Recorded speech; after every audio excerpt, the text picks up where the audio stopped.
Nqasema esebachi. Habichi jana be. Che isi. 40 year na koko. Zata kwa pa Hadzabe.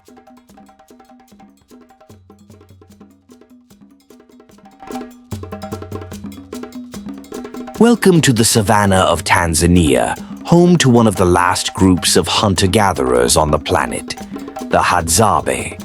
Here, in the heart of the Rift Valley, life pulses in ancient rhythms. Time seems to have left this land untouched, where traditions and customs have survived for thousands of years, defying modernity. But don't be mistaken. What you are about to discover goes far beyond what history books or conventional documentaries show.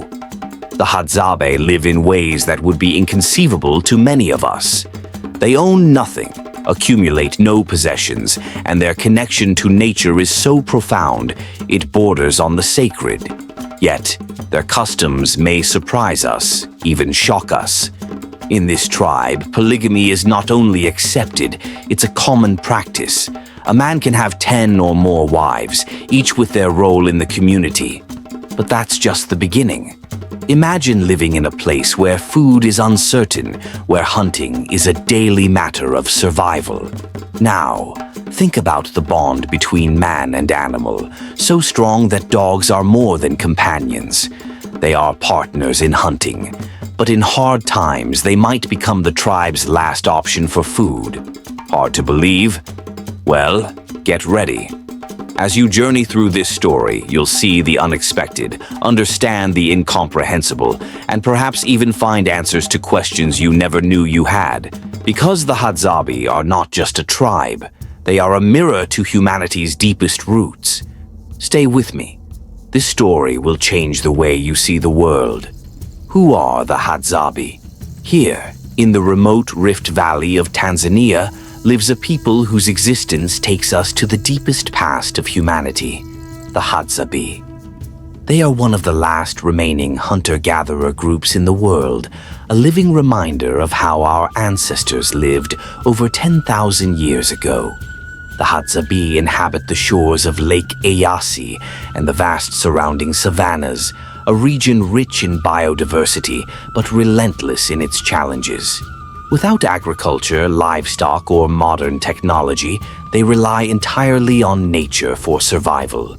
Every day, men, women, and children go hunting, collecting wild fruits, honey, and roots, practices that are both a means of survival and a profound ritual of connection with the environment.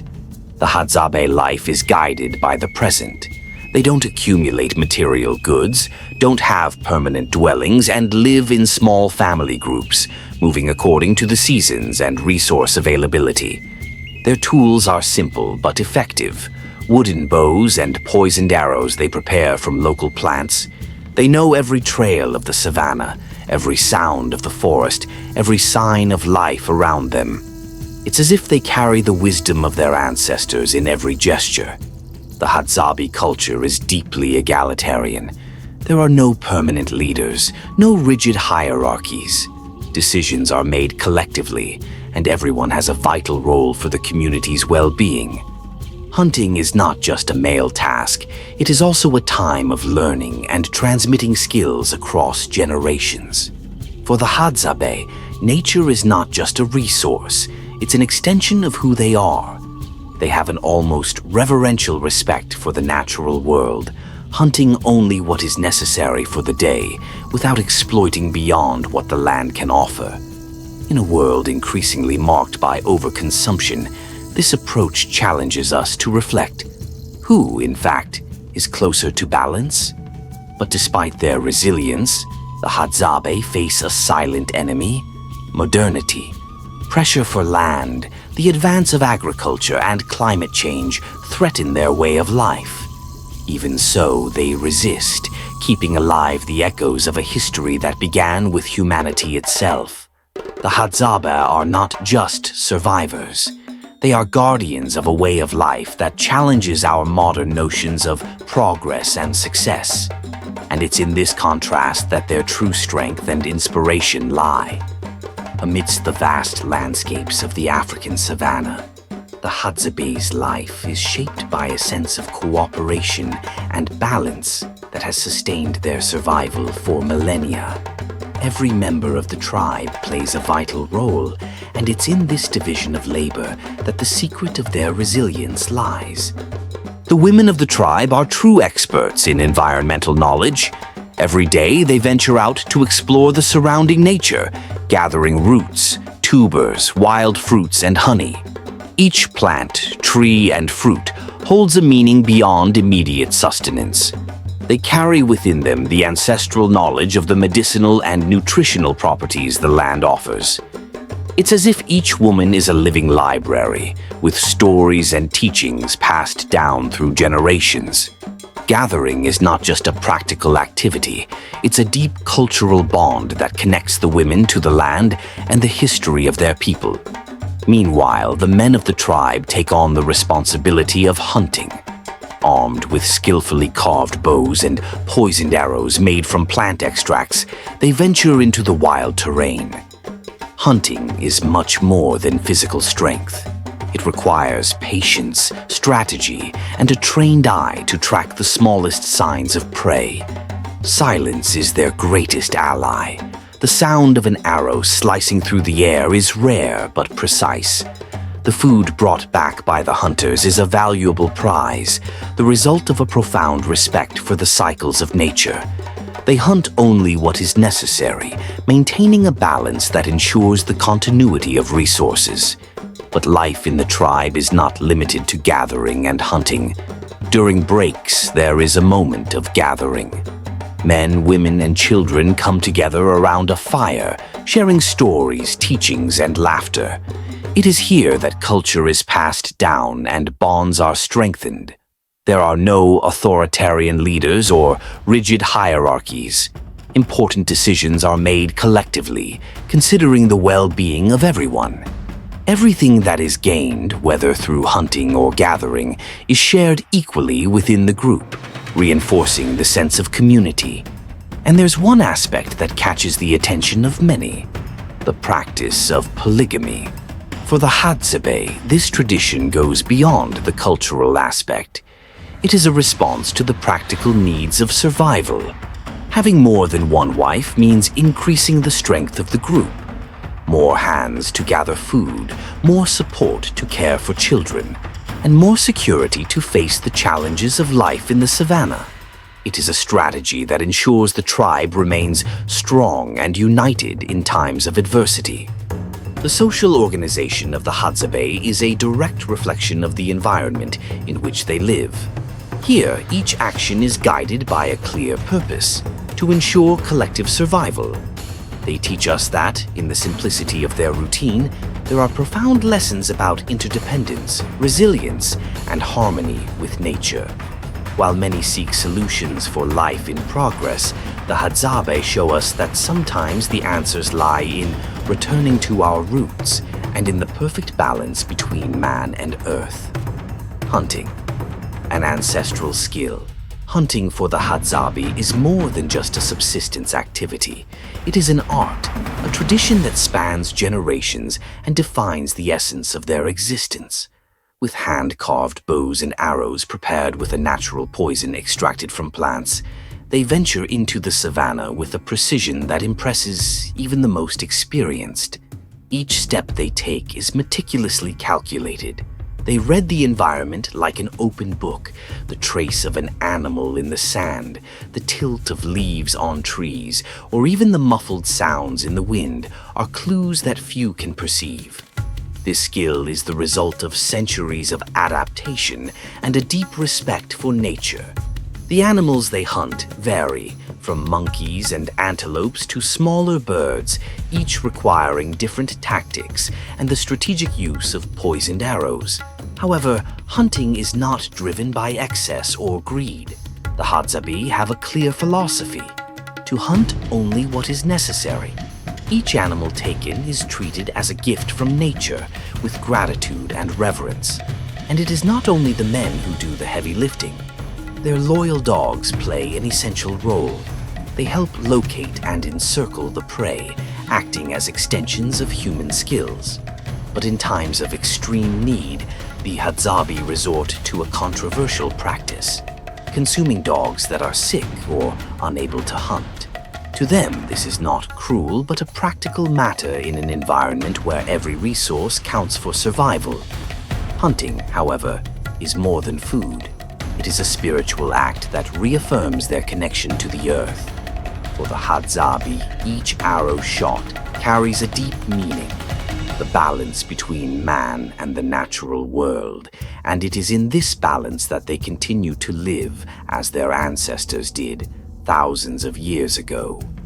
Honey gathering, a sweet challenge. Among the Hadzabe, honey is much more than a sweet food. It is a symbol of resilience, courage, and harmony with nature.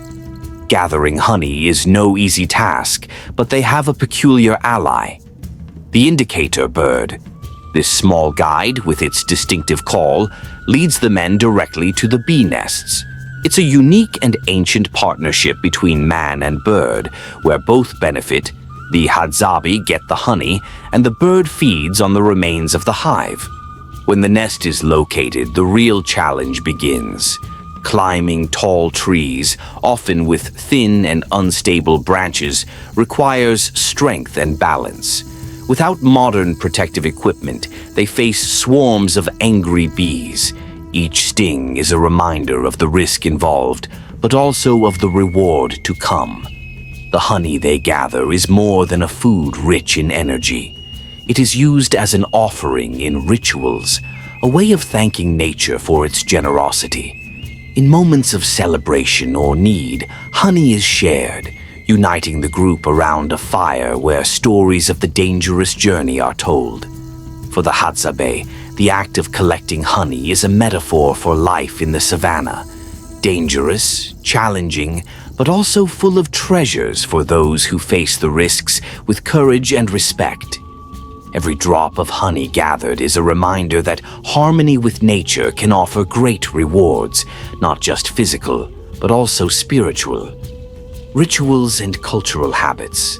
As the day fades and the savannah envelops itself in the serenity of the night, the Hadzabe tribe gathers around a fire.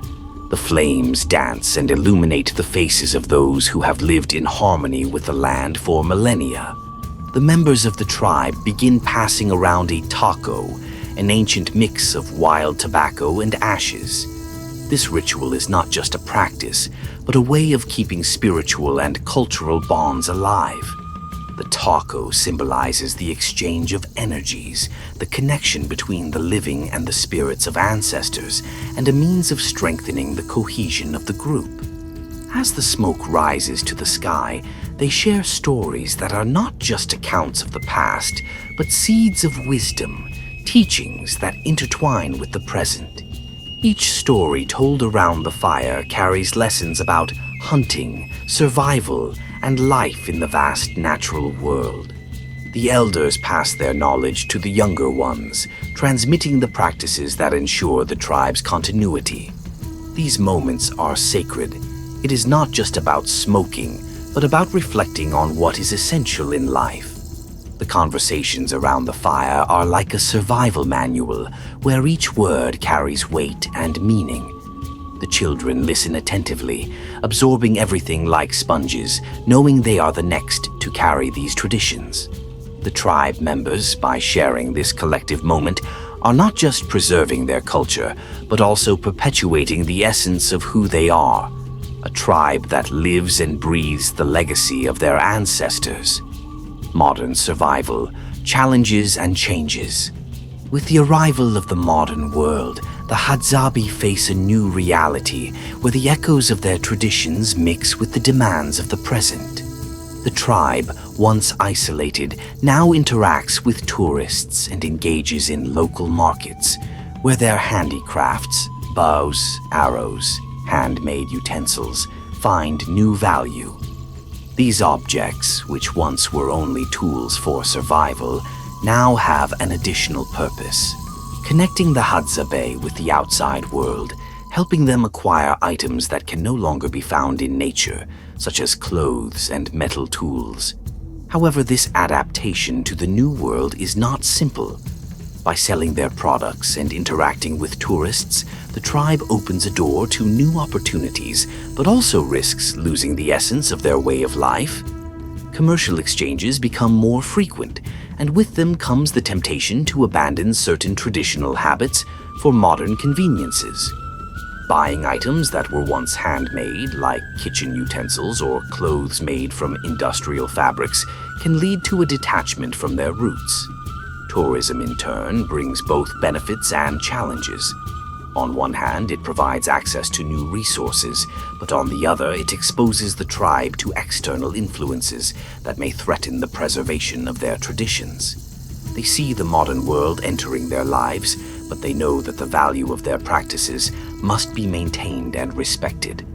The Hadzabe's adaptation to the outside world is a delicate balancing act, where the preservation of their culture and the need to cope with modernity is a constant reflection. How can they survive without losing what makes the Hadzabe unique?